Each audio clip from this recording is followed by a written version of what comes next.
Hi, this is Phil, and I'm here to tell you all about the Capes and Lunatics Patreon. Get early access to all of our interviews, including the monthly Chichester chats with writer and comic book legend D.G. Chichester, new episodes of classic Capes and Lunatics shows, including The Quantum Zone, This, That, or the Third, and many, many more specials, all completely uncensored. Access starts for $3 a month, full video when you pledge $5 a month. Check out the link in our show notes, or go to patreon.com/CapesandLunatics. Hope to see you there.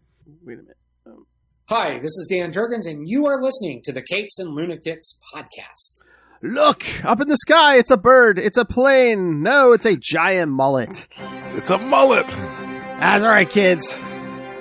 Welcome back to another episode of the Electric Mullet, the Superman podcast. Double V in there. I am Phil. Unfortunately, Tyler's under the weather, but of course, we still have the Owl of Steel himself. That's right. Justin the Owl swooping back into Metropolis to talk about my favorite Man of Steel. He flies. Doesn't have a mullet. Not since the 90s. He hasn't gotten it yet. Oh, I meant you. You haven't had a mullet since the 90s. Oh yeah, I avoided that. I had the back when I had hair, I had the new wave fringe flop in the front. I was doing the whole thing like the kid from South Park, where I was constantly like flipping it out of my hair all the time.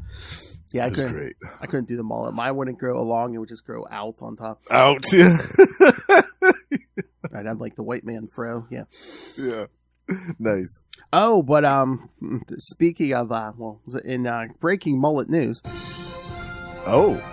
Well, not really news, but I did see someone posted a picture online. I don't know what convention this was, but some lucky person got a picture with was it Dean Cain, Brandon Routh? I saw that. Yes. Cavill. Yeah. And what's his from the new show. Yeah. But I forgot what his name is. But Ralph had a mullet. It looks like Brandon Ralph had a mullet. Yeah. I love that picture. That was fantastic. Mm-hmm. Yeah. Oh yeah. I mean, that's why. Anytime I see anyone at a convention, I'm just like, oh, I hope they don't need the money, you know. Because a few years ago, Tyler came here and we met Dean Cain and oh yeah. I mean, nice guy, but he did talk about how he had just moved his son into college. So I'm just wondering if that was to pay the son's college tuition. Yeah, maybe. Couldn't hurt, anyways. Nope. All right, so should we get into the 4 issues tonight? Yes, we have a feast of Superman issues tonight. And we basically just put it in order, kids, because the writers did not do us any favors. Yeah, they made a kind of a confusing mess out of this month. Mm-hmm. We'll get there. Yeah. All right, so yes, we decided to start with Action Comics number 590 from July 1987. Better Living, Dying Through Chemistry. Writer and penciler, of course, John Byrne. Mr. John Byrne. Yes. Inker Dick Giordano. Colors Tom Zayuko. Letterer John Costanza. Editor Andrew Helfer and Mike Carlin. All right. When Clark Kent accidentally falls in a vat of chemicals. That's the sentence. When Clark Kent accidentally falls. The story has a brief flashback of how Negative Woman destroyed Chemo in Crisis on Infinite Earths 10, but it does not reference to the War of the Villains. Rather, it suggests that Chemo simply burned down a city. On Negative Woman alone appeared and destroyed him. With the results of the Crisis on Infinite Earths, the remains of Chemo's body appeared on the coast of Metropolis, where they were taken as an industrial accident and collected. These substances had been inert for a few months in a vat. When Clark Kent fell into the vat, such substances reacted with the cells of his body and copied Superman's genetic cellular structure. A new Chemo is born, chemically duplicating Kryptonian powers. Oh my lord, that's the synopsis. We mentioned nothing of the Metal Man. They don't even mention the Metal Man at all. They don't even mention the end of the story. It's just like, yeah. Okay. Oh my word. All right, I'm gonna have to walk this through too. All right. Well, yeah, listeners, in case you were wondering, this is a team-up issue. Yes. And we see Superman and the Metal Men together to fight Chemo, the Superman DNA-enhanced Chemo, that is.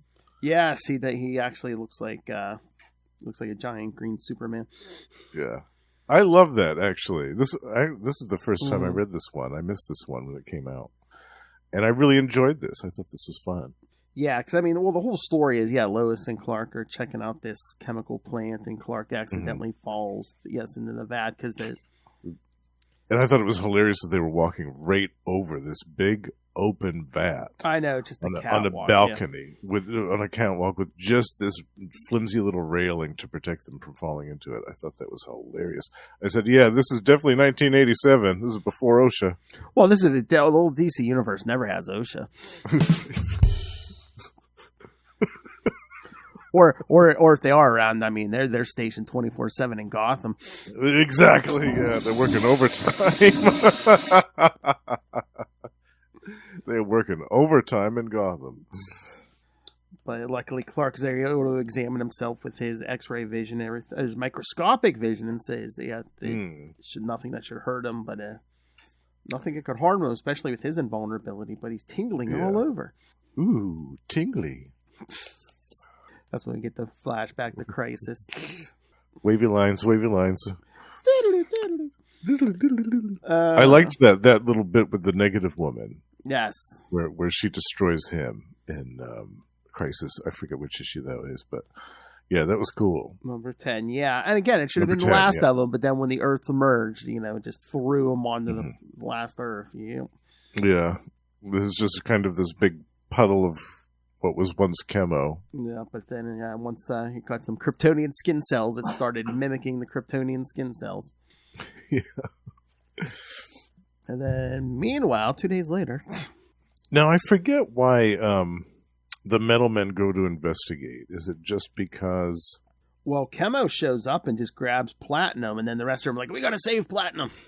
Right. Yeah. But they go there to investigate, and I forgot what the reason was. There was some reason. What, this laboratory or whatever? Yeah.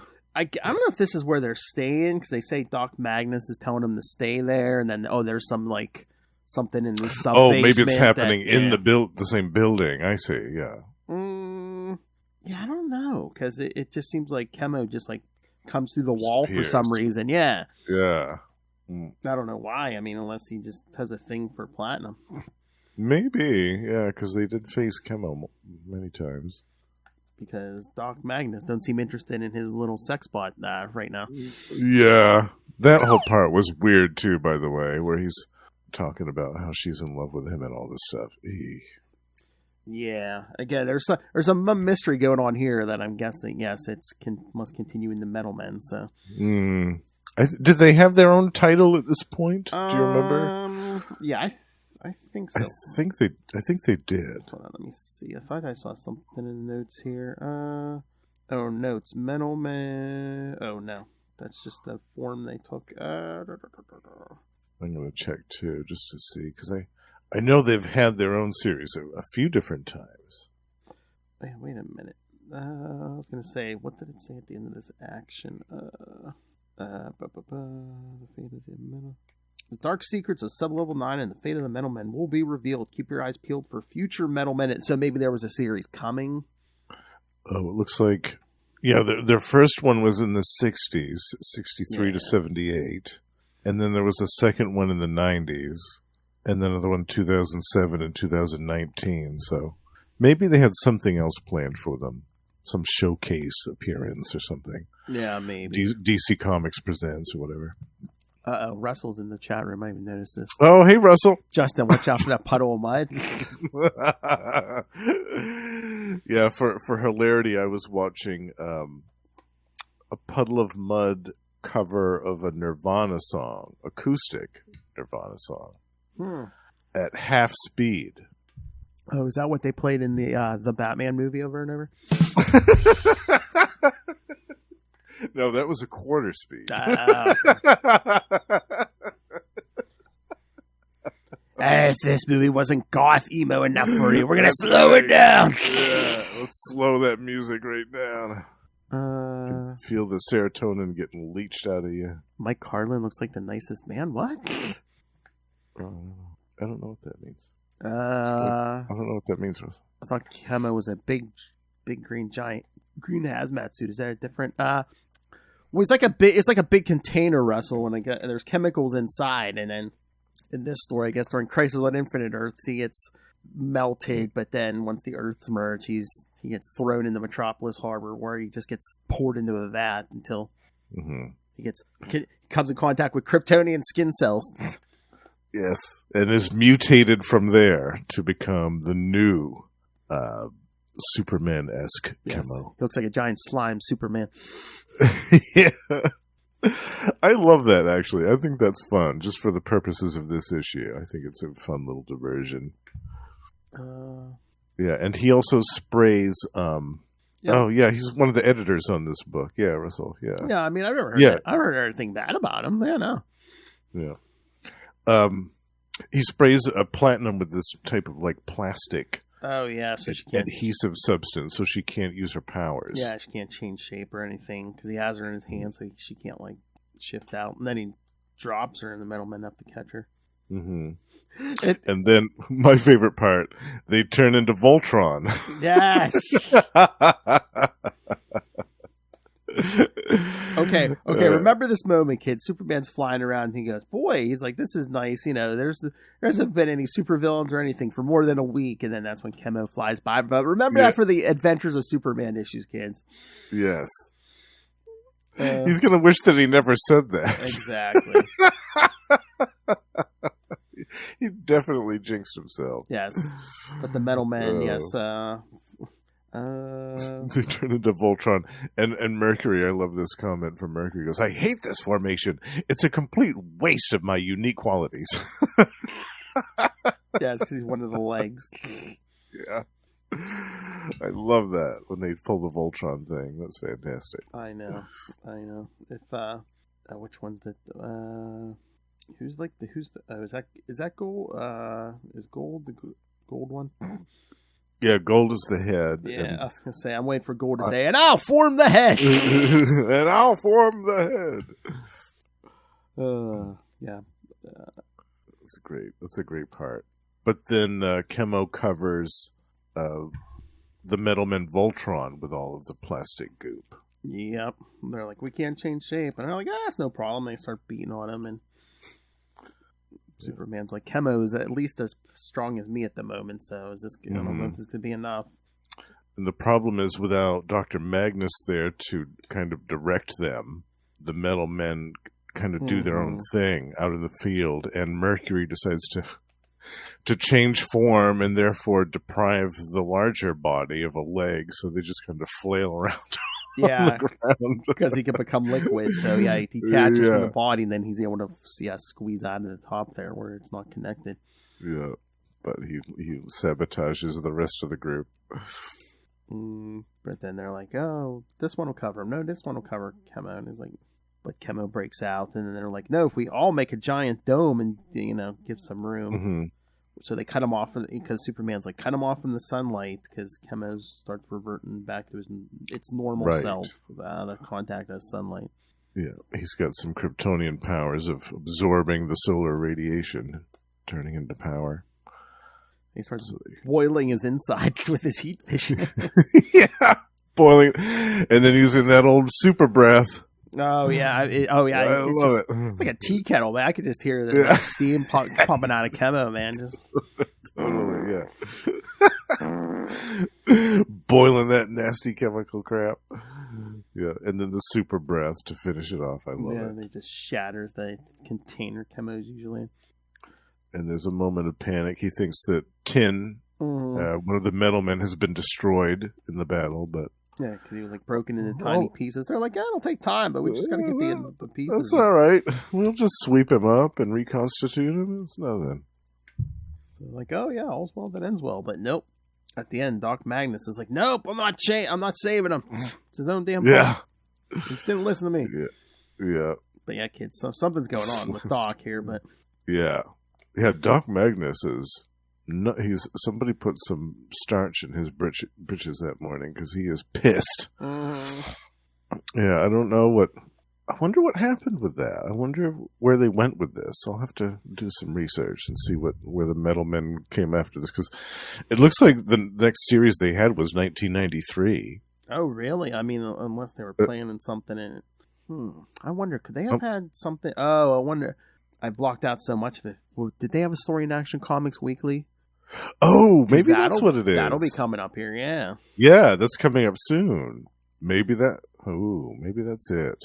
Because it's like, stay tuned for any announcements. So maybe that was the announcement. And that was like right after this almost. Like it's 601 Action Comics Weekly started, so. Yeah. Let me do a search here. Action Comics. Let's see. Oh, wait a minute. That's right. I forgot about this. Oh, yes. I believe the Metal Men, I believe, return in Action 599. So. Oh, okay. So there's a story in 599. So unless it continues there somehow, I don't know. Maybe. So I'm trying to remember if we have Well, I know we have kind of a little crossover next week. So. Those crossovers were slowing it down or something. Maybe. Let's see. I'm doing some checking too. I feel like they showed up in like one of the other books, like Showcase. I know that they kind of first appeared in the old Showcase, but I feel like they came back in like DC Comics Presents or one of those type of things. Let's see. Middleman, see if I can find like a reading order. Yes, they're 60s. Yeah, I think they're like some of those characters where like they appear here, they appear there, and it's just. Yeah, I'm curious because they definitely left this open at the end, like that there was something that was going to happen, like with this subplot here. But yeah, like you said, yeah, it doesn't seem like they got their actual one. Some miniseries in the 90s, so. Yeah, it's strange. Okay, that's weird. Yeah, the 90s book, the retcon in the story in which Doc Magnus accidentally trapped the mind of his loved ones, plus one pizza guy, into the bodies of his robots. Oh, my word. And then later puts his own mind in a robot body. And a pizza guy, huh? Oh, Lord. Well, it sounds like a Grant Morrison. There ain't enough of a tip in the world.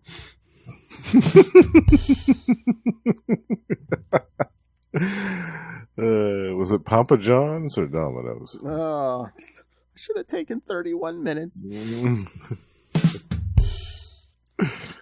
Oh, I found a little bit of a Metal Men reading order, and it says Action Comics 590, then Superman, Batman 34, 35, and 36. I did see that. I'm not sure if like that list is complete or if that's just like a chronologically if that story's set around this time. Yeah, I don't think that's complete. Yeah, I'm going to do a little research and see if I can find out where they appear next. But yeah, I have a feeling that they appear in Action Comics Weekly. Maybe, because I know I did. It looks like they are going to be in 599, so maybe that's like a little pop there till then. Maybe they appear in Action Comics Weekly. Again, I put a lot of Action Comics Weekly out of my mind. Oh, that Green Lantern stuff. Oh, jeez. Hal Jordan is on Oprah. Gets locked in a yellow safe. It's like. And wasn't one of them Wild Dog? I think so. Yeah. Yeah, I could have sworn that Wild Dog was in one of those. There's a bunch of shorts in there. Yeah. Did not. It was like the 50th anniversary of Action Comics. Did not do it justice. You know what I wanted to see while Superman was off Earth in space was I wanted to see the Guardian and all of those folks take center stage in Action Comics for a little bit. That would have been cool. Yeah, I mean, because they're like the other superheroes in Metropolis, like when Superman's not around. And also, like, Gangbuster and all those folks. Oh, yeah. A spotlight on those other heroes of Metropolis would have been cool. Well, like especially when we get the, like, funeral for a friend after the death. Yeah, we're going to get a lot of that, yeah. Right, definitely. But, yeah, I mean, this was a fun little story. Yeah, I liked this one a lot. Yeah, this was fun. We brought back Chemo from Crisis. Even Chemo gets brought back after Crisis. Poor Matt Hagen's still waiting for a resurrection. I know, yeah. Still nothing but dirt. Hello, Noel. Hi, guys. Guess what? Let me Hi, guess. hi, Noel. Let me guess. Kryptonite O-ring. Let me guess. Yeah. Chemo O-ring. Oh, no. Metal Man O-ring. Doc Magnus is like, I gotta save your O-rings again. Not again. Nailed it. Noel said, Nailed it.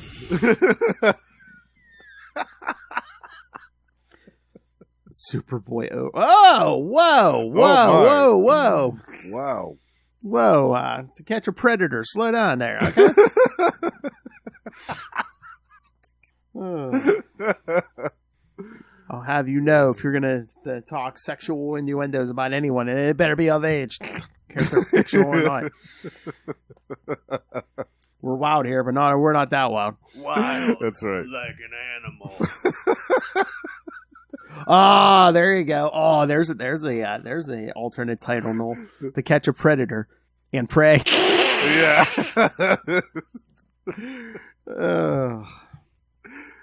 It sounds like an Elseworlds issue. All right. All right. Should we get to the next issue?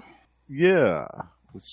Adventures of Superman. Yeah, we'll do the Adventures of Superman. Okay, this is going to be funny. Okay, you're going to laugh at this because, like I said, the Adventures of Superman issues, their synopses are only one sentence each. So. One sentence. All right. Yes. So the first one is Adventures of Superman 429 from June 1987. Old Ties. Writer Marv Wolfman, penciler and inker Jerry Ordway, colorist Tom Zayuko again, letterer Albert de Guzman, and again editors Andrew Helfer and Mike Carlin. All right, sit yourself down for this big synopsis. The Circle attacks Superman. 4 words. 4 words. The Circle attacks The Circle attacks Superman. Wow.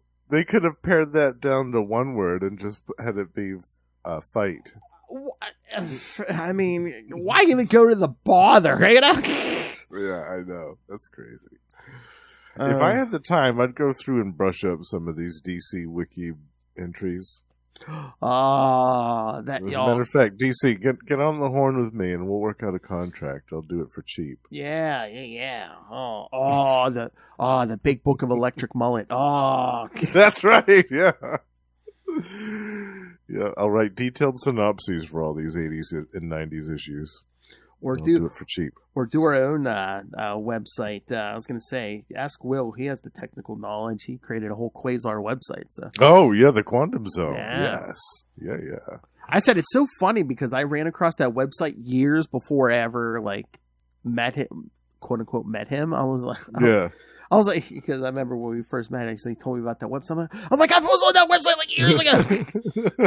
I think like either late 90s or early 2000s. I'm like, I know that website. I love that website. That's great. All right. So we're going to have to especially walk through these Adventures of Superman issues. Yeah.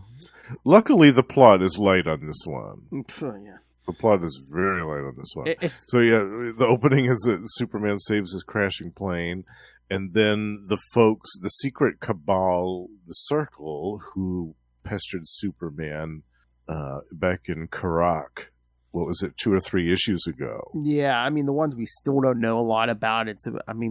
Technically we're playing them like they're mutants, I guess, because they're like, oh, he's one of us, he's not a human, he must be one of us. Yeah. So they dispatch one of their number, who is called Concussion, a very large and brutish individual. Yeah. With super strength and armor. He was Stahula, and now he is Concussion. Concussion. Yeah, you can tell we're almost at the 90s, folks. We're getting into almost the 90s names for these characters. Yeah, because it's look at that look. I mean, he's wearing some kind of purple bodysuit with gold gauntlets and boots, and it's all connected with shoulder pads and that's like an exoskeleton type of thing. Yeah. I mean, it looks like he has one of those those not retainer braces, but those things people would wear for their teeth when they went to bed. It looks like he almost has one of those going across his chin. I'm like, what the hell was that? Yeah, it's kind of a strange design, isn't it? Mm-hmm.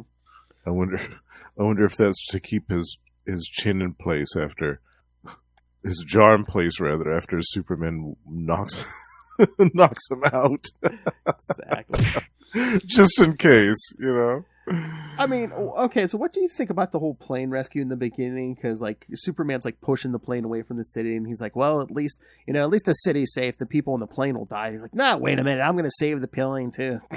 Yeah, I thought that was weird. Yeah, he's like hundreds against thousands. I hate weighing decision like that. Every life is precious, but it was kind of strange. Yeah, that little bit of dialogue. Yeah, no, that thought wouldn't even come into his mind. It's nothing else.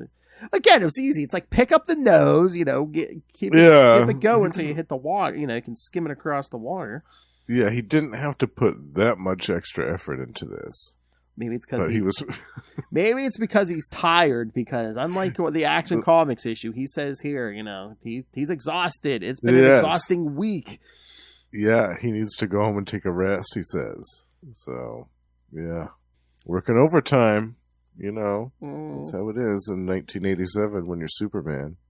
And then he has this romantic interlude with Kat. Well, yeah, she takes him skiing, and I'm just, he's kind of like, oh, she dragged me. It's like, just tell her no. Yeah. Or don't answer the front door. Is it going to kill you to go skiing with Kat Grant? Really? Yeah. I know. But then there's this weird... I didn't have a problem with this necessarily, with her, this subplot where she reveals about her son. Mm-hmm. How she hasn't seen her son in 5 years because there was an issue where she lost custody of him and that there was conflict with the dad and all this other stuff. And it's tearing her up inside, and she really wants to see her son and all this other stuff. And so this is where this issue kind of unraveled for me. So Clark decides to go to the apartment of the dad, where the kid lives, as Superman, and knocks on the door and is like, "Hi, I want to talk to you." "Oh, hey, Superman, come on in." And they have this chat about Kat and how she wants to see the son, and I'm like, this is so strange. Yeah, Superman making a house call to talk about a domestic. I mean, yeah, it is weird, but I wonder if he's just like, if he shows up as Clark Kent, the guy's going to be like, get out of here, scram. But if it's Superman, it's like, it's... It just seemed weird. It seemed so strange to me. I know. Doing this heart-to-heart. And then the dude, looks like the dude's drinking. He's getting sloshed. He's like, I think you need to leave. And that's when Concussion decides to attack, because he's creeping on Superman and... follows him to this guy's apartment and attacks him there.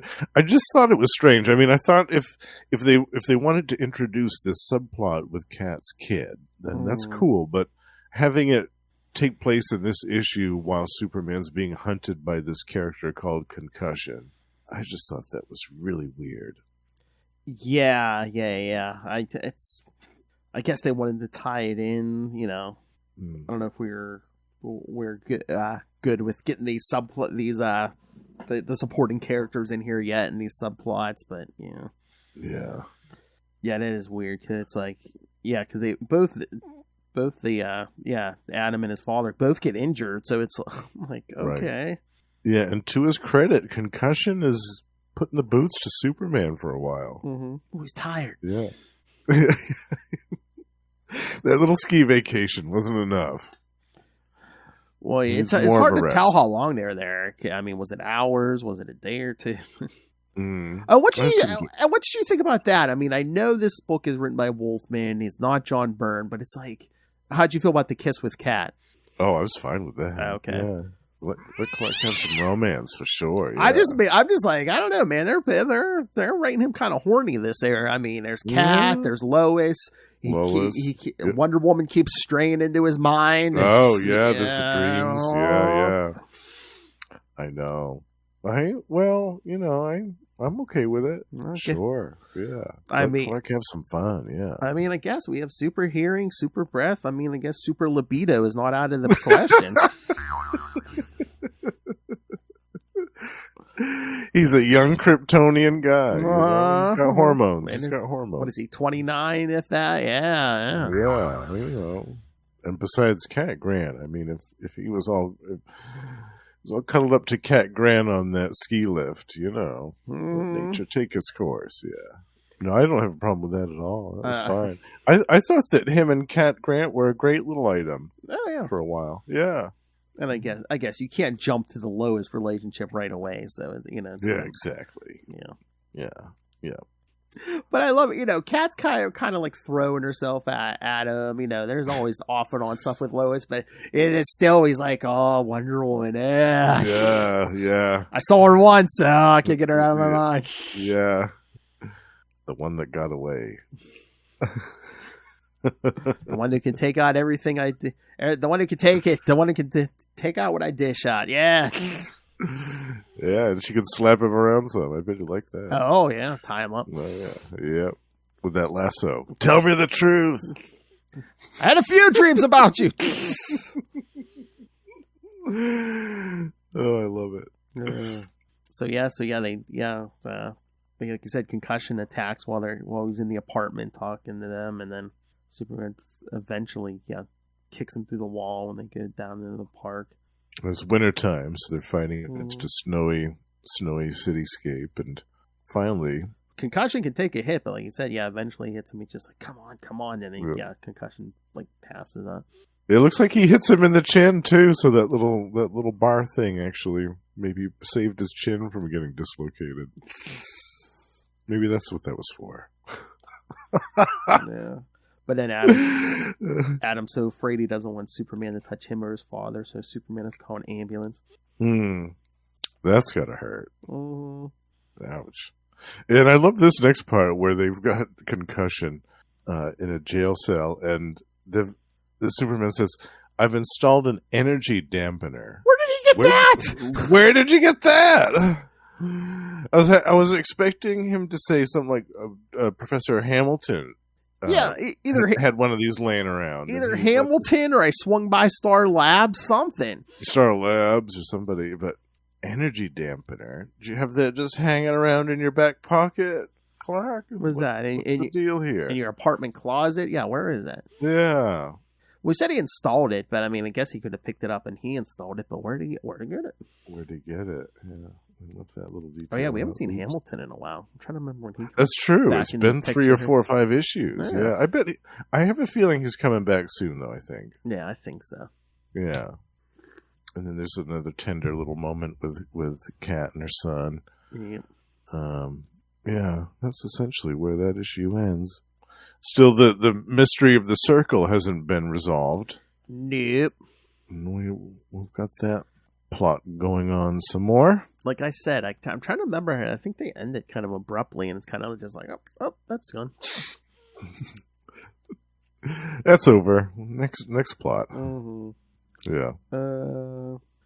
But Superman's standing there at the end thinking about, his two sides, Clark Kent and Superman, and, why do I let them cross over like that? And so remember that for the next Adventures issue, kids. Yeah. All right. So, any other thoughts on this? What you think of this? Well, I liked this one other than the weird insertion of the subplot with the son in this. I thought that was kind of strange. And having Superman knock at the door and be like, hey, can I talk to you about Cat Grant? Do you have a moment to chat about your ex-wife? I don't know. It's weird. I can't I can't put it into words, but it's just weird to me. Yeah. And when the father goes, why do you care about her, Superman? Has she woven her spell on you too? She can't be a charming vixen. It's like, jeez. She's your ex-wife. She's not a supervillain. I know. Well, I don't know if we're trying to paint the picture this isn't a nice man, but yeah, it's just... Yeah, I guess. Superman, I see your two weaknesses are kryptonite and... Superior puss!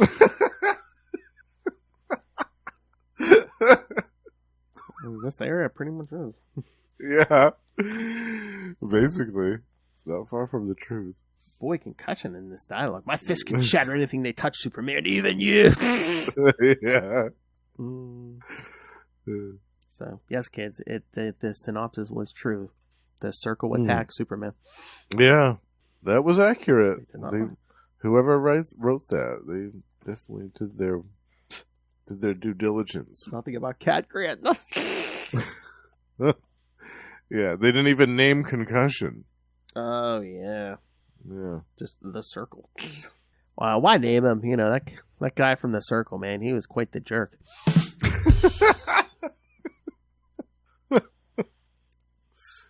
He had some stamina, though. Oh! All right. Anything else, or should we get to the next one? No, I think we should move on to... Do you want to do a Superman next? Superman? We can do Superman number 7. Number 7. Again, kids, if you try to get these in order, it's not going to work. But yeah, it's a bit of a mess, but talking about Superman laying it in the rough. Look at this cover. Oh man, this is a burn cover all day. Yeah, you know it is. Absolutely. All right, kids. So yeah, Superman number 7, Rampage, from July 1987. Again, writer penciler John Byrne, inker Carl Kessel, and Tom Zayuko again, John Costanza again, and Helfer and Carlin again. Lois Lane arrives at a Metropolis Science Research Center to interview Dr. Kitty Faulkner and Dr. Tom Moyers, the engineers responsible for creating a powerful new energy source. Dr. Faulkner gives Lois a tour of the facility and shows her the bioenergy actualizer, a massive containment canister that stimulates the cellular structure of algae, forcing it to replicate, producing millions of kilowatts of energy. However, one of the display panels malfunctions and the containment canister explodes. Explodes. Miles away at the Daily Planet, Clark Kent hears the explosion. Well, yeah, I hope he can hear it. Hears the explosion and races off to change into Superman.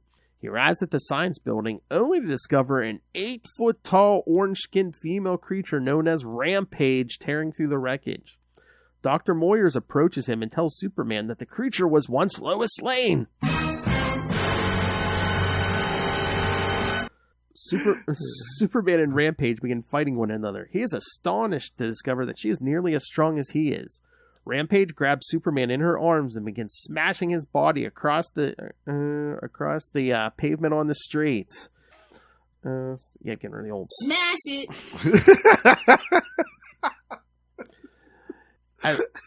As the two continue fighting, Superman begins to realize that this creature is not Lois Lane at all. When she shows up, you realize it's not her. Rampage is actually the mutated body of Dr. Kitty Faulkner. The radiation expelled from the bioenergy actualizer is responsible for her current condition. Superman uses his own solar cells as an energy dampener and siphons the harmful radiation from Rampage's body, turning her back into Kitty Faulkner. Glowing like a small sun, Superman flies off high into the atmosphere to discharge the excess radiation. Later, Superman visits Kitty in the hospital and disguised as Clark Kent. Lois is present as well, and Kitty appears to be perfectly healthy. They are both confident that they have seen the last of Rampage. Or have we? Sure, kid. Have we seen kid. the last? And yes, of course, Lois is like, "Where have you been? You and Superman haven't been seen in like 3 days." And he's like, well, check out next month's issues. Yeah. Skiing with Cat Grant. Yes. Because yes, the last page of this issue takes place after what we're going to cover next week. Yeah.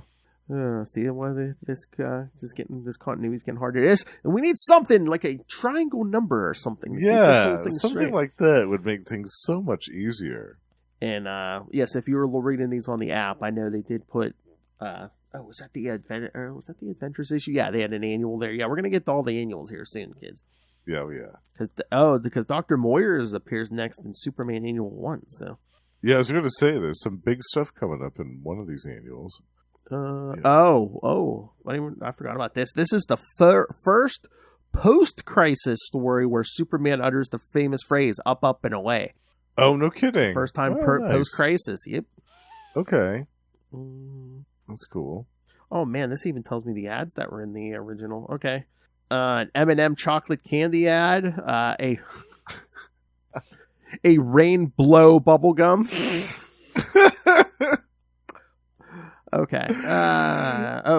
So one issue has a 4-word synopsis. I know. And the other one lists all the ads that were in the issue. I exactly, and there's a whole crap load of DC Comics ads.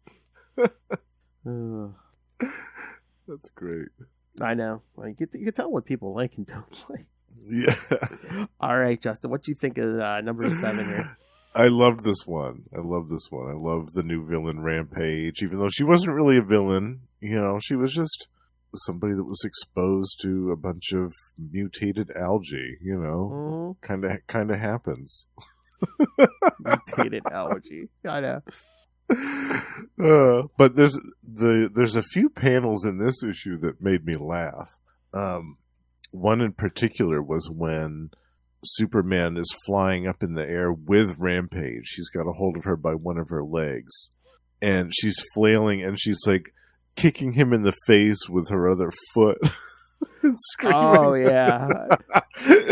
It's just so funny. Something about that panel makes me laugh. And I'm so trying much. to remember which issue it is. It might be like there's one issue. It might be when Rampage returns or something. But they do like a flashback that, you know, it's like, oh, when the last time I fought Rampage, and I think they use that as the flashback panel of her kicking him in the face.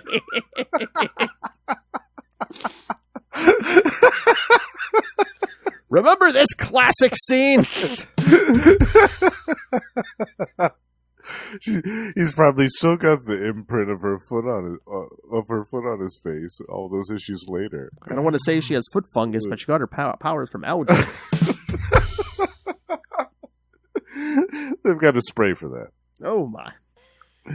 Yeah, this was great. There was some great action in this one.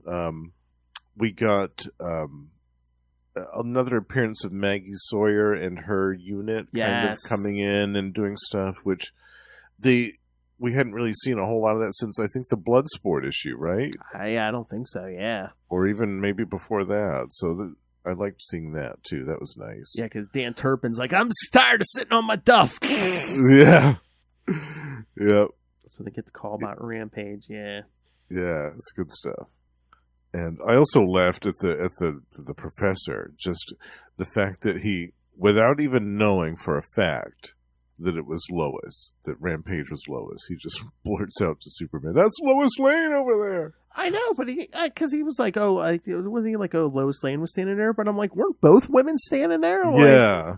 Yeah. And then like a minute later, he finds Lois in the wreckage, unconscious. So that made me laugh too, that he just... That's definitely Lois, Superman. You've got to do something.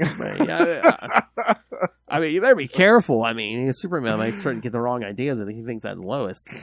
Oh, I know. You might fly her off somewhere. Well, I guess it's time. Guess it's time to try for another apocalypse, baby.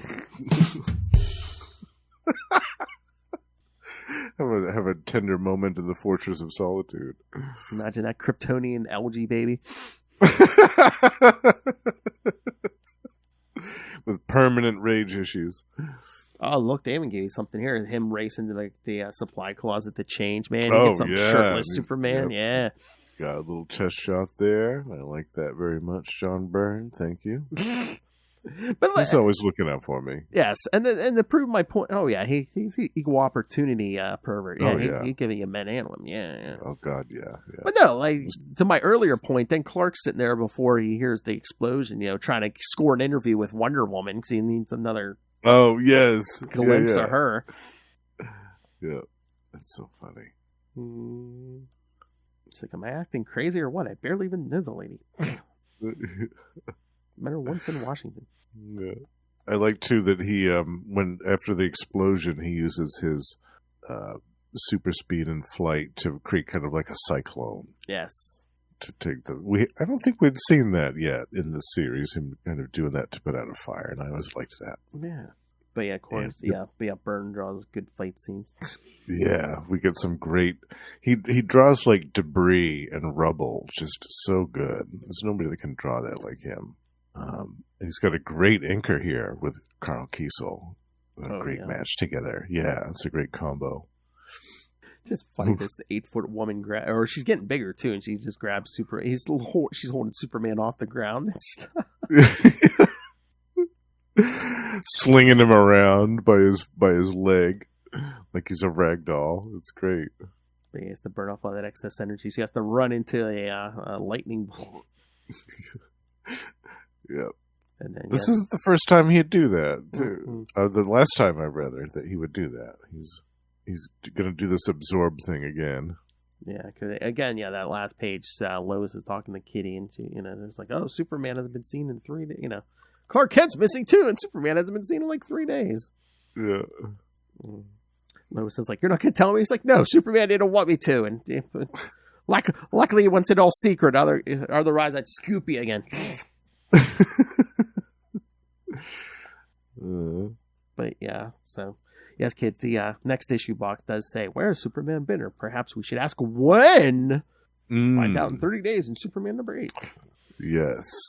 Which we'll cover on the next episode of Electric Mullet. That's right, kids, next week. All right. Any other thoughts on this, Justin?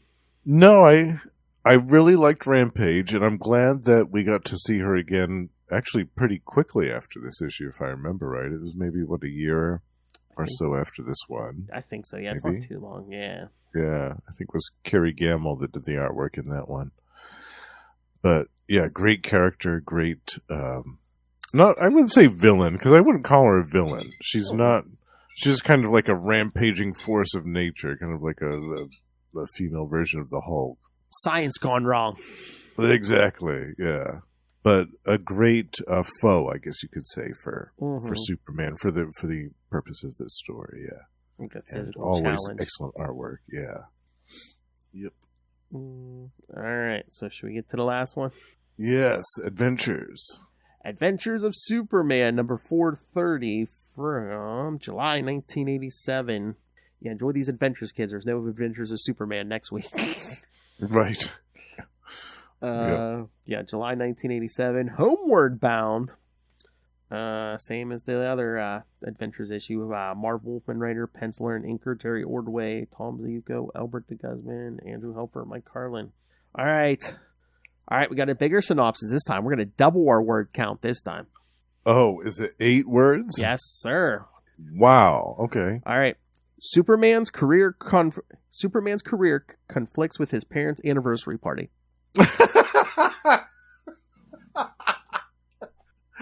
Nothing at all about the Fearsome Five. Nothing. Okay, I guess that's summed up under Superman's career. Oh, that's fantastic. Career. Sounds like he works on the stock market or something. Yeah. Right. Yeah. He's got an investment portfolio, the likes of which none other has ever seen. He's a lawyer or something. Crazy. But yeah, despite what the synopsis says, the Fearsome Five make an appearance in this issue. Exactly. Mammoth's on the cover. Right on the first page too. When you first open, Superman's knee deep in a battle with the Fearsome Five. That's the opening of the issue. But they do not battle where you see them battling on the cover. Right. All right. So yeah, I mean this story opens with him battling the Fearsome Five at the Diamond Expo. Yeah. Yeah. They have a couple of new members, which I had forgotten about. Mm-hmm. I'd forgotten about Charger and Deuce.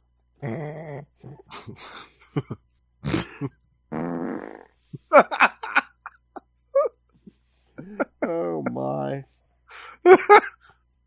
So yeah, Superman's battling the Fearsome Five, saying every year it's the same. Some clown tries to rob the Diamond Expo.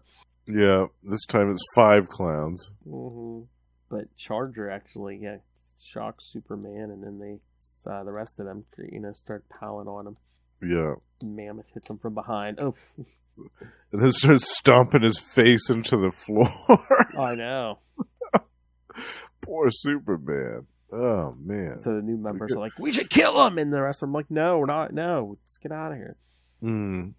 Yeah, because the Fearsome Five, they always had a beef with the Teen Titans. And they always wanted to kill them. But they weren't necessarily, or at least this incarnation of the team, weren't murderers. Mm-mm. When Gizmo was calling the shots for the team. He was more interested in them all making a bunch of money, which is why they're after the Diamond Expo, obviously. So, yeah, he's not interested in killing Superman. And Mammoth and Shimmer will pretty much do whatever he says. Oh, yeah. For the most part. It's these new ones, Charger and Deuce, Chasm and Goblin Queen. Crap bag by any other name. Chasm and Goblin Queen have a bloodthirst. They want to see Superman dead. Goblin Queen. Gobble, gobble. I know the security guard's like, Superman, yeah, I can't believe it. They defeated you. He's like, it happens. It happens, yeah. That was funny.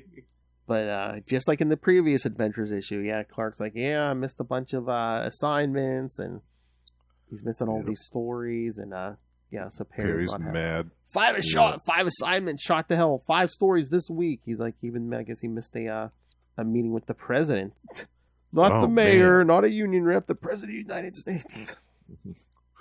I was busy fighting Rampage. I mean, I was watching Superman fight Rampage. That's what I mean. Because Perry's like, what were you sleeping? He's like, or perhaps you're writing your latest novel instead of working for us, which is what you are paid a weekly check for. Yeah. Perry's giving him the business. And again, Clark's thinking, oh, maybe being 2 people was too much. And he gets a call from his parents. It's their 49th anniversary.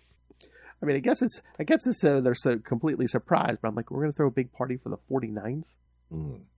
And they've been married 49 years, so let's do the math here. When we were doing the world of Smallville, how old were they both when John came back from the war? I'm trying to remember. How long was he a POW? Did they... Like 2 or 3 years, I think. Yeah, I mean... It was long enough for her to think he was dead. He had to have been at least in his early 20s, because he'd say he enlisted when he was like 18. Yeah. He was gone at least 2 or 3 years. I mean, he's got to be at least 20, 21, if not older. Yeah. And they've been married 40... And they got married like right after that, right after the other dude died. So let's just say that they were both 22 and 23 or something like that. Yeah, so they're probably, early 70s? Early 70s, yeah. Yeah. That kind of tracks. They both look like they're 70s, yeah. So, wait, okay. So, I guess that math works. I was going to say, so... I mean, it happens. I was going to say, so what? So Martha Kent supposedly gave birth when she was like in her 40s. I mean, it happens. Yeah. But, It happens, yeah. And that's what we're supposed to believe with Perry White and his wife. Unless that just rapidly aged her all of a sudden, giving birth. I don't know. I don't know how that stuff works. I don't know. All that secret drama, I think, ages you. And then we go back to the Fearsome Five, who are having some intergroup drama. Oh, yeah. See, you see where their headquarters is? Lilith, this is for you. Look, their headquarters is in that hive of scum and villainy, New Jersey. So I happen to know Lilith peeks in there. Palisades, no less. Lilith checks out the shows every so often. She's like, that Electric Mullet's cute. I'm like, okay, thanks. So I had a feeling that she'd watch a few episodes. Oh, yeah. Yeah. Oh, Lord, yeah, the Fearsome Five is arguing about, we should have killed Superman, this and that. Yeah. And Charger's getting all snappy with everybody. He even blasts Mammoth right through the wall. And that's kind of where they leave this little segue. And I thought, oh, that's weird. Because the next time we see the Fearsome Five, they're on a ship. And it's like, okay, they were just beating the hell out of each other in this panel. And then I guess they got over it. Yeah.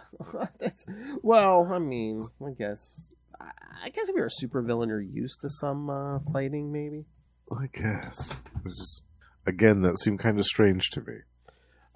Yeah. Oh, this whole thing is weird. Yeah. How about at the end of the fight, Mammoth's like, Mammoth, go lie down and watch Pee Wee Herman again. like Large Marge the best. Pee Wee Be sure Herman. and tell him Large Marge sent ya.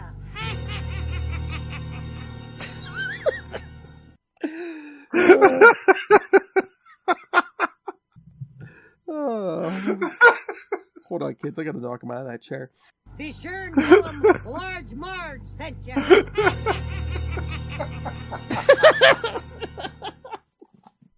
Ah!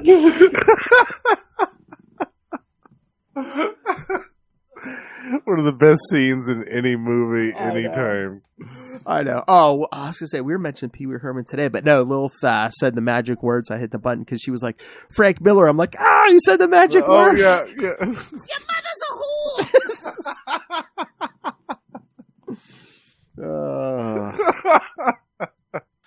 The word of the day, Frank Miller. Oh, okay. Your mother's a whore. All right, and I won't leave you out, Russell. Don't worry. Your mother's a whore.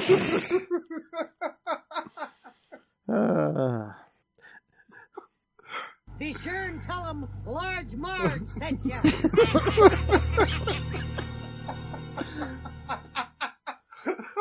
And now, kids, back to our show.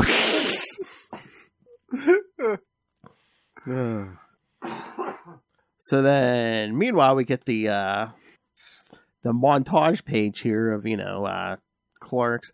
Again, the timeline is all off. Well, they show him in a assignment at the UN, then they show him with the Green Lantern Corps, Lantern Corps, which we got in Action 589. So. Mm-hmm.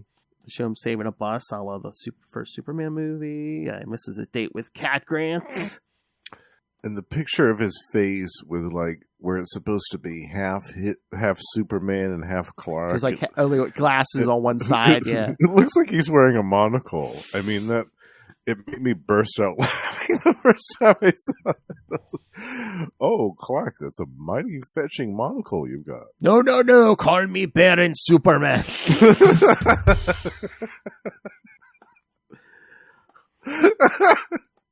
Baron Von L.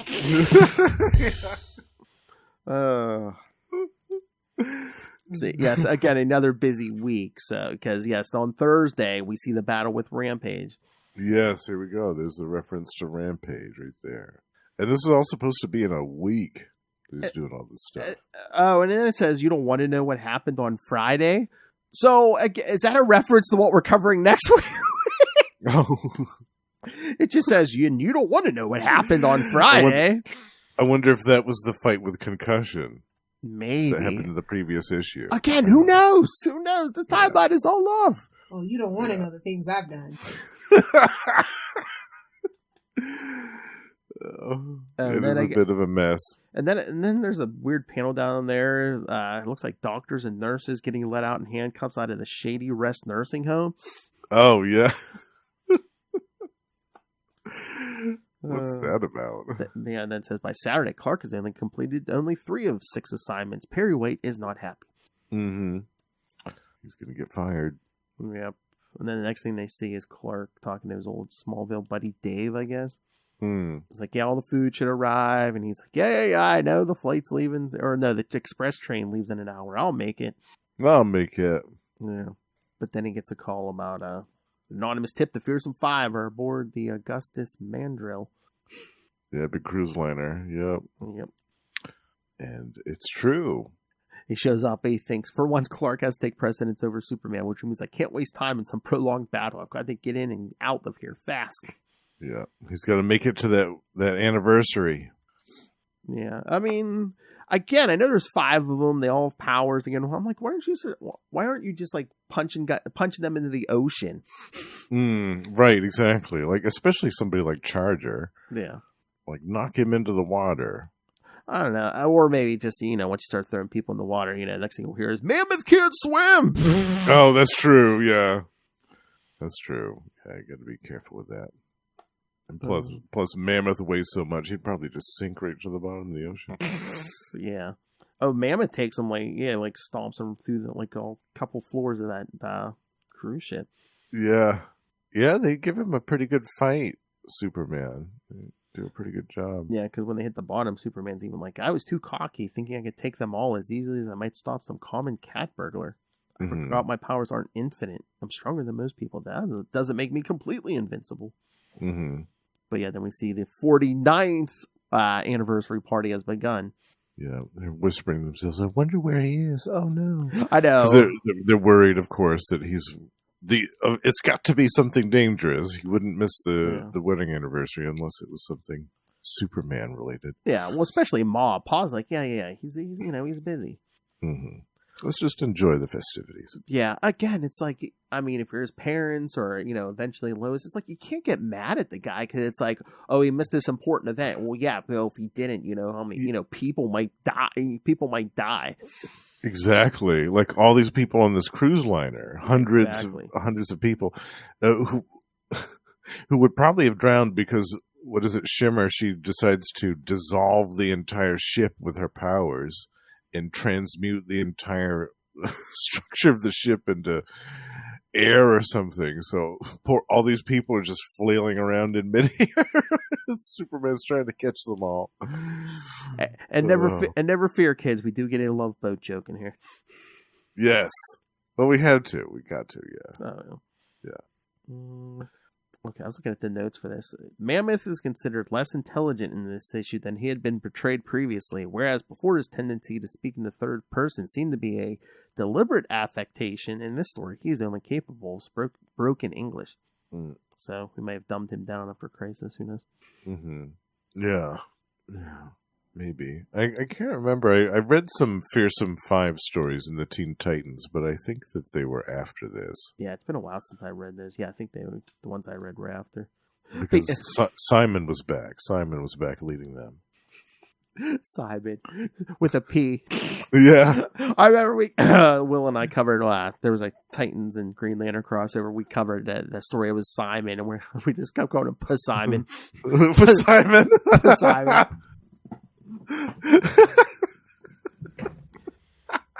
DC also had a villainess named just Psy. PSI. Oh, yeah. Psy. I used to call her Psy, yeah. But yeah, when Shimmer dissolves the boat and Superman's just trying to catch as many people as he can in those lifeboats, and then it's like, everyone I can't reach, it's just trying to hit the water like you're diving into it.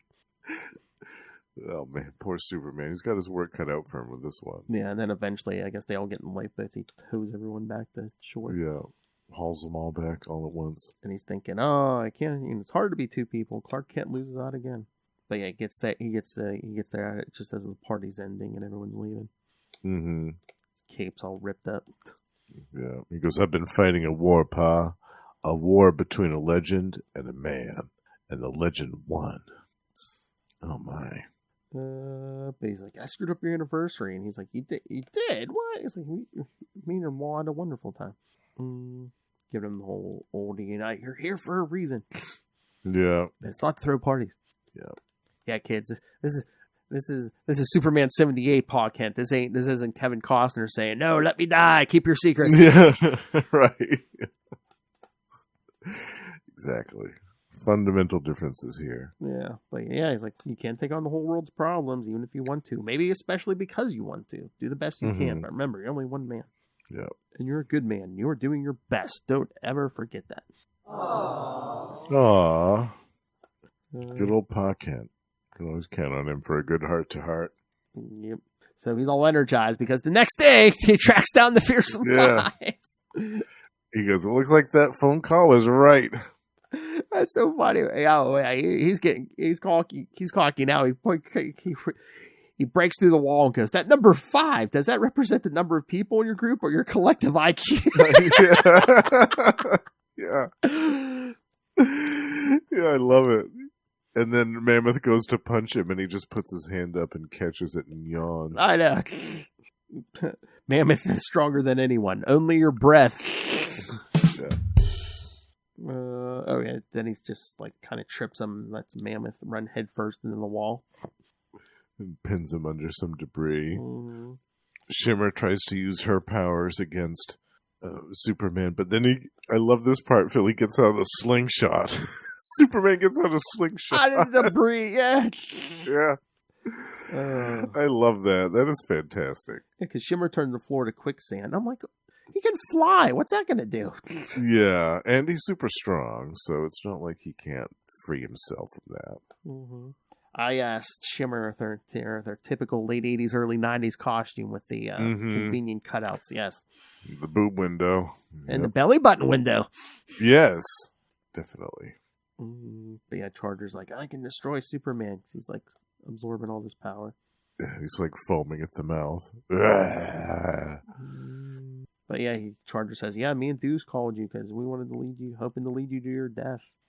Yeah, now, I guess him and Deuce have some sort of spite against Superman for some reason. I wonder if that's explained in a later issue, because I don't remember these two. I'm trying to remember, were these two part of the Circle? Because when Concussion was like saying, no, I am Concussion, weren't the other members of the Circle like they were assuming like, or at least the illusion of human form? So maybe these are people from the Circle. Yeah, because Deuce is saying, for your crimes against my people, you are sentenced to death. So I'm like, are these? That's what I'm thinking. So are these more Circle people? Which they don't even say that here. Yeah, that's not even mentioned. Yeah, because it looks like she grows and starts crushing him. He's like, I'm not feeling pressure on my body. I'm feeling pressure in my mind. So, as we know, but members of the Circle have tried to get in his head before. Yeah. And then this panel was kind of weird. All of a sudden, it's kind of wrapped up. She just kind of screams and collapses. And Superman thinks to himself, oh, she was using too much power. And it all hit her all at once. And I thought, what? Wait, what? Well, yeah, I mean, again, it's sloppy, but I think it's like, she was trying to do a mental attack and he must have fought back, in his mind or whatever. But yeah. It seemed like it was wrapped up really quick. Like they were like, oh crap, we've only got 3 panels left. We got to wrap this up fast. How do we do it? Exactly. But yeah, with the rest of them are stuck in the floor because the floor is reverted back to concrete, so they're all stuck on the floor. But at the end, Clark's like, wait a minute. For one, Superman and Clark can have it both ways because Clark gets the story of Superman defeats Fearsome Five.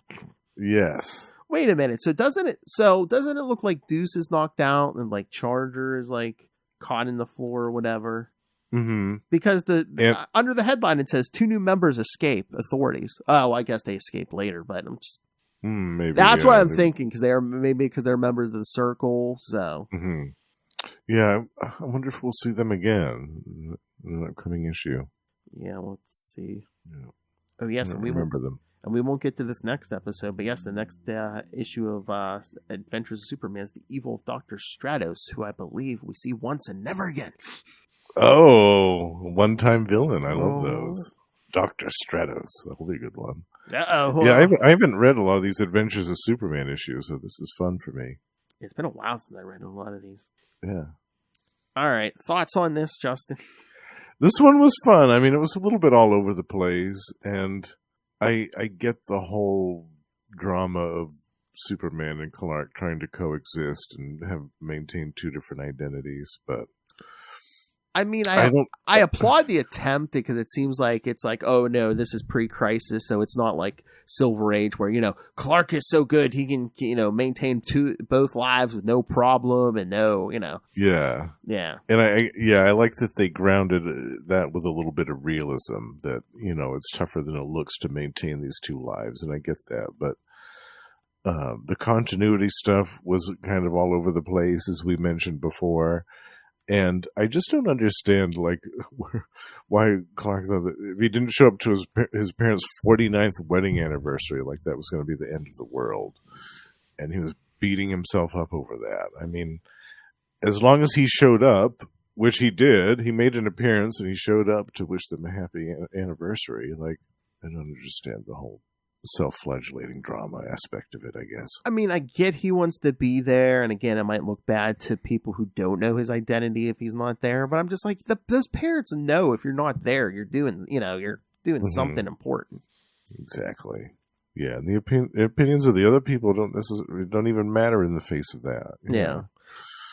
And again, the parents know, Lana knows, and again, it's like he's coming from Metropolis, the ready-made excuse is like, oh, I missed the train or something. Right. Yeah, it's not like he's an hour away. Mm-mm. Yeah, dude's got to travel a ways to get back to Kansas. There was traffic. I got to the train station late. I missed the train. Yeah, train got derailed. You know, these things happen. Mm-hmm. I liked seeing the Fearsome Five again. Yes. I had forgotten that there were different incarnations of them, and it was nice to see them kind of in the middle ground, I guess you could say, in between when Simon was leading them, because he did come back later on and take over again. Yeah. Oh yes, Deuce and Charger. This is their first appearances. Yeah, I guess my only complaint about this issue, Phil, is that I wish there was a little bit more exposition about those two. And if they are members of the circle, just kind of say that. Just say, oh, have them have a secret conversation, just the two of them, like, oh yeah, this is going to be great. We're going to get our revenge on Superman for what he's done to us in this. And then that would have made a lot more sense to me. Yeah. Here, hold on. I'm looking at the links here. You got Deuce, and let me make sure Charger's the same way. Because it looks like they only make 2 appearances this issue, and then Adventures 435. So yeah, we should be getting back to these 2 next year. Okay. Well, hopefully they get a good resolution to this. Because I'm not even seeing for here, but I know for Deuce it was saying like I don't. Oh yeah, here we go. With Charger and Deuce, there's like they never give a real name for either one of them. It's just saying citizenship American, so maybe they aren't part of the circle. I don't know. So who? I mean, so don't hold out hope we're gonna get their big supervillain origin in their next and last appearance. 435, yeah. But that also looks like we see Concussion again in that issue. Oh yeah, I'm trying to remember. I wonder if is that when we wrap up the circle stuff. Charger, Concussion, Deuce, and Mammoth appear in that issue. It says. I wonder if he's. Oh yeah, the circle does appear in that issue, and we also get we get another 8-word synopsis. Yeah. Oh, nice. There we go. Oh, I like some of these the covers on these things. Yeah, that's a great cover of issue number 435. I mean, even this 430 is good. I mean, even though it doesn't happen like this, but yeah, him drop kicking Mammoth into his parents' truck. Yeah, yeah. Even though it doesn't happen in the issue. That's so funny. Why would Mammoth be at Mon Pa Kent's house in Kansas? Oh, it's so funny. Again, I guess it's just trying to show everything that's happening in one image. It's like, yeah, the parents over here, the supervillain fight over here. Yeah, gotta tie it all together somehow. Yep. All right. Anything else, Justin? No, I think we covered all of these 4 issues pretty well, Phil. It was kind of a mixed little bag of stuff. It was a little confusing with the continuity. Yes. I love it's only 2 of us and we went longer. Well, we did have 4 issues to talk That's about. true. And speaking of, next week, we're going to have 4 more issues, kids. That's right. As we get to that big crossover of where was Superman between pages 22 and 23 of Superman 7. Well, kids, we're going to get Superman next week. We're going to get Legion of Superheroes. Because we're going to get that crossover with Legion of Superheroes 37 and 38, Superman number 8, and Action Comics 591. Very nice. As they explain, how does the Legion have a Superboy when Byrne has retconned him out of existence? Yeah. The confusion begins here. Yes, and that'll be our last episode for the year of Electric Mullet. That's true. Looking. Oh yes. Okay. So all right, and I'll give you the reading for January too. All right, in January, the first episode of January, we'll have Adventures of Superman 431 and Superman Annual 1. So we will get to that. We'll get to the first annual. Very nice. Yes, and then smaller episodes because the second one for January will be Superman 9 and 10. Oh, 9 and 10. Okay. I believe 9 is the Joker issue. Yes. Ooh, I love that one. Yeah. And I think 10 is. I wonder if 10 is Skyhook. No, 10 is I don't want to spoil the hook for that one, but Superman's powers are running out of control. Oh, yes. Yeah. I love that one, too. That Mhm. is a great couple of parts in there, yeah. When his X-ray vision goes on the fritz. Yes. Oh, man, that's good stuff. Oh, my God. Yeah. You know, it'd be funny if we could get Ray to join us for that Joker issue. Oh, yeah. Hee hee ha, man. I wonder if we can arrange that. That would be amazing. Be like, you know who doesn't show up? It's just hee hee ha ha, man.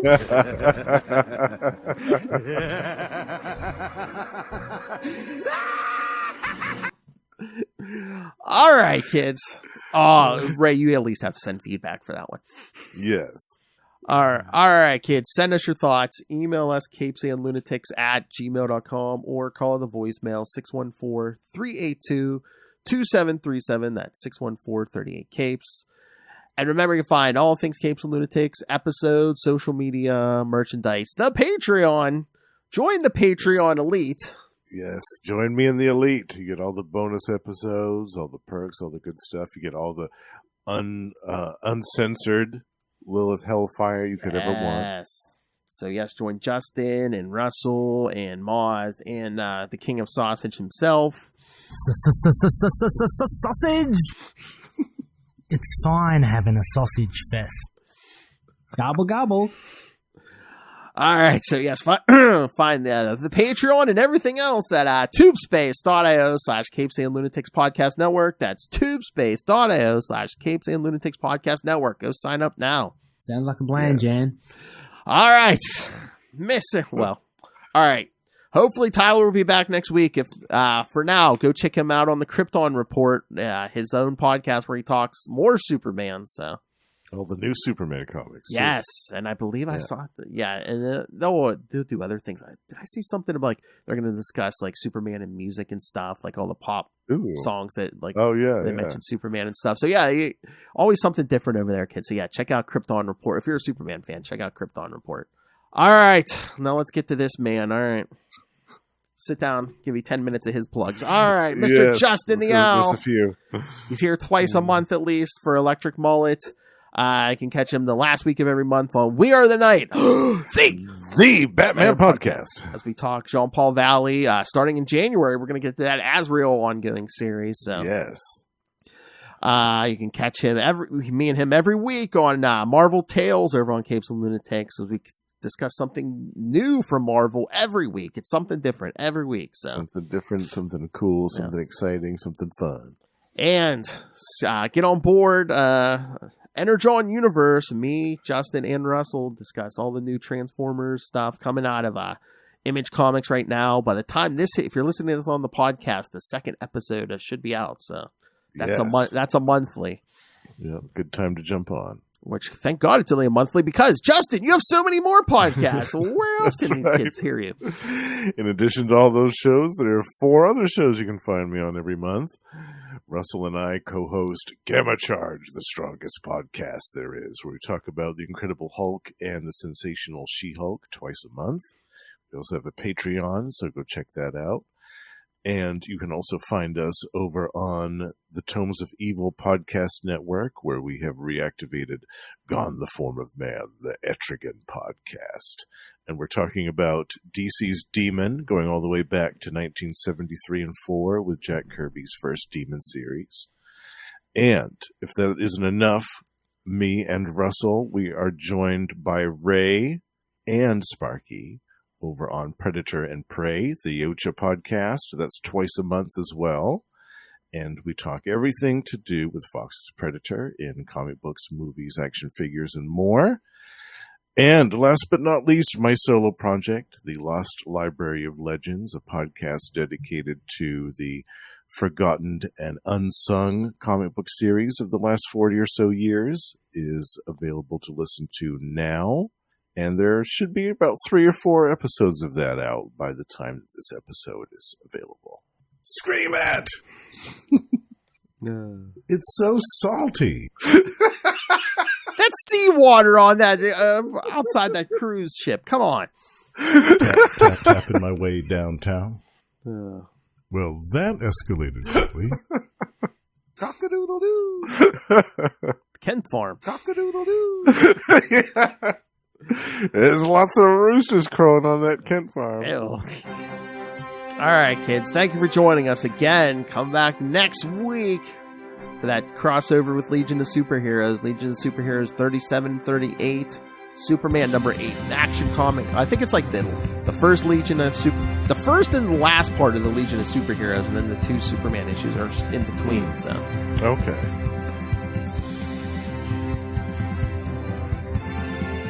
Be a timey-wimey roller coaster ride. exactly. So you're gonna get a little bit extra next week, kids. Legion. Yeah. And then the fun keeps rolling into 2024. That's right. More mullet action than you can handle. That's right, kids. We'll always be here to represent truth, justice, and the mullet way. The mullet way. And remember, Fine kids, come back and remember. Be sure and tell them Large Marge sent ya.